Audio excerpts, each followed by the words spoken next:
Assalamualaikum warahmatullahi wabarakatuh. Alhamdulillahilladzi ja'ala Ramadhana syahran mubarakan. Wassalatu wassalamu ala asrafil anbiya wal mursalin Sayyidina Muhammadin wa ala alihi wa sahbihi ajma'in, amma ba'd. Kita akan coba membahas tentang perhiasan dunia. Tentu perhiasan dunia itu isinya tidak lain daripada wanita, harta, tahta dan lain sebagainya. Itu sudah menjadi rahasia sejak dari mulai Nabi Adam sampai sekarang. Dalam Al-Quran sendiri kan Allah berfirman, "Zuyyina lin-nasi hubbus syahwati minan nisa'i wal banina wal qanatiril muqantarati minadh-dhahabi wal fiddah wal khailil musawwamati wal an'ami wal hars. Dzalika mata'u hayatid dunya wallahu inda husnul ma'ab." Kita tahu bahwa kelebihan makhluk manusia itu dengan malaikat, bahwa manusia itu diberikan syahwat, keinginan, sedangkan malaikat tidak mempunyai syahwat. Maka wajar kalau malaikat itu akan senantiasa taat kepada Allah. Ketika disuruh oleh Allah untuk istighfar saja. Ketika disuruh untuk menurunkan hujan saja. Tapi manusia karena ada hawa nafsu, ada keinginan. Yang pertama, manusia itu dihiasi dengan keinginan kepada yang namanya hubbus syahwat minan nisa, wanita. Kenapa wanita? Karena wanita itu adalah sejak Nabi Adam alaihissalam sampai sekarang, naluri laki-laki itu pasti suka dengan wanita. Maka tidak ada, kalau ada laki-laki yang tidak suka dengan wanita, berarti laki-laki perlu dipertanyakan. Dan wanita juga lah yang menghancurkan martabat laki-laki. Makanya kapan itu wanita bisa digunakan? Di mana? Ketika Nabi Adam diciptakan oleh Allah, ketika itu. Maka Nabi Adam dalam sebuah kitab, di dalam kitab Tafsir Shawi dijelaskan, ketika Adam diciptakan dia sendiri, kemudian Adam kebingungan, kok tidak ada teman saya ini? Wa khalaqa min zawjaha, dan kemudian dijadikanlah wa bassa minhuma rijalan katsiran wa nisaan. Kemudian jadikanlah istri Nabi Adam itu Siti Hawa dari tulang rusuk. Dijelaskan dalam kitab itu, ketika diciptakannya Siti Hawa, Nabi Adam itu ditidurkan. Ada juga yang mengatakan diangkat ke langit berapa saat. Maka ketika sudah jadi Siti Hawa, Nabi Adam berdiri, bangun. Man anti, siapa kamu? Ana Hawa, saya ini Hawa. Limadza khuliqti, untuk apa kau dijadikan? Litaskunu ilayya, untuk bersenang-senang dengan kamu. Wa arada ayyamudda yadahu, kemudian Nabi Adam hendak menubruk Siti Hawa, turun Allah malaikat, mah nanti dulu Nabi Adam. Itu naluri laki-laki dari zaman Nabi Adam, kalau lihat perempuan maunya jangan nubruk aja memang. Kok nggak boleh?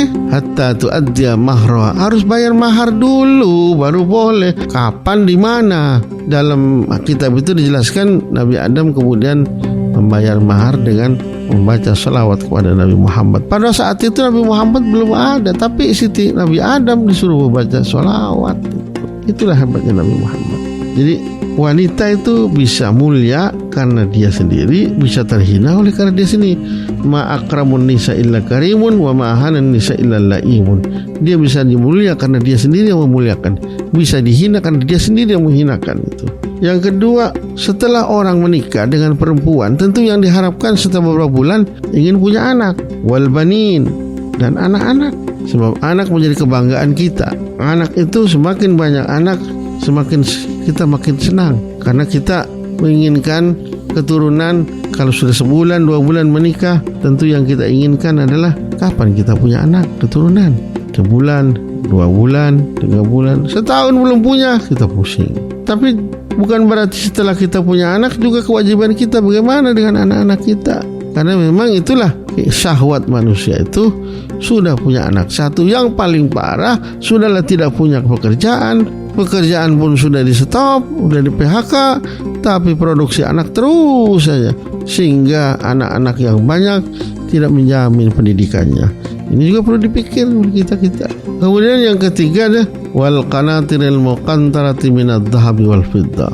Anak istri sudah ada, anak sudah ada juga. Kemudian kita ingin mempunyai harta, itu manusia. Muqantarati minadh-dhahabi wal fiddah, dari emas dan perak. Bahkan orang yang sudah punya harta banyak pun dia menginginkan banyak harta. Karena perlombaan mencari harta ini tidak akan pernah ada habis dan belum ada finishnya orang mencari harta itu. Lau kana libni Adam wadiyani labtagha salisan. Andaikan anak Adam itu diberikan harta itu 2 gunung, pasti dia menginginkan gunung yang ketiga. Kapan itu akan berhenti finishnya? Fala yamlu al-jawfi illa turab, dan tidak akan pernah berhenti dia kecuali dia sudah meninggal. Jadi abu baru berhenti mencari harta. Itulah finish kita. Lomba-lomba harta tidak akan pernah ada finishnya. Para pendengar Star FM 107,3, kemudian setelah dia ada harta, anak-anaknya cantik, ganteng-ganteng, pengen lagi mengembangkan hartanya itu. Wal khailil musawwamati, dan juga ingin menjadi tuan tanah banyak, kebun banyak dikumpulkan. Bahkan kalau resmi nggak masalah, tapi kalau dengan caranya dengan meminjamkan uang rentenir, kemudian dia ambil rumahnya, tanahnya, inilah harta yang tidak ada faedahnya dan tidak berkah, malah membawa neraka itu. Kemudian setelah dia ada tanahnya banyak, wal an'ami wal hars, ingin punya kendaraan, kemudian binatang-binatang, kebun dan lain sebagainya.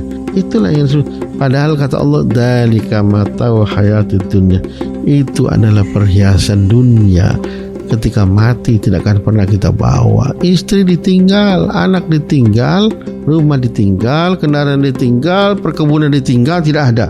Allah indahu husnul ma'ab, dan sebaik-baiknya kembali adalah kepada Allah Subhanahu wa taala dengan membawa amal ibadah kita. Mudah-mudahan kita dapat menggunakan seluruh perhiasan-perhiasan dunia ini, harta, istri, anak-anak, kendaraan dan lain sebagainya, semata-mata taqarrub ila Allah Subhanahu wa taala. Harta yang kita punya sebagian kita berikan di bulan Ramadan kepada yang berhak melalui zakat mal dan zakat fitrah. Dalam kesempatan ini kita akan beri waktu untuk menjawab beberapa pertanyaan para pendengar Star FM setelah mendengarkan beberapa kultum atau kuliah Ramadan, beberapa episode yang masuk dalam Instagram Star FM dari saudara Hanan.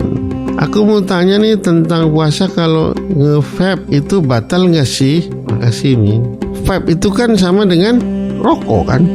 Kalau intinya gini, sepanjang itu masuk halqa, tenggorokan, dia ada merasakan ada sesuatu yang masuk di tenggorokan ini dan kita merasa enak. Apalagi kan yang membatalkan puasa itu masuk ke dalam beberapa lubang, diantaranya apa? Lubang hidung, mulut, telinga. Nah itu kan vape, berarti kan kita sedot lewat mulut.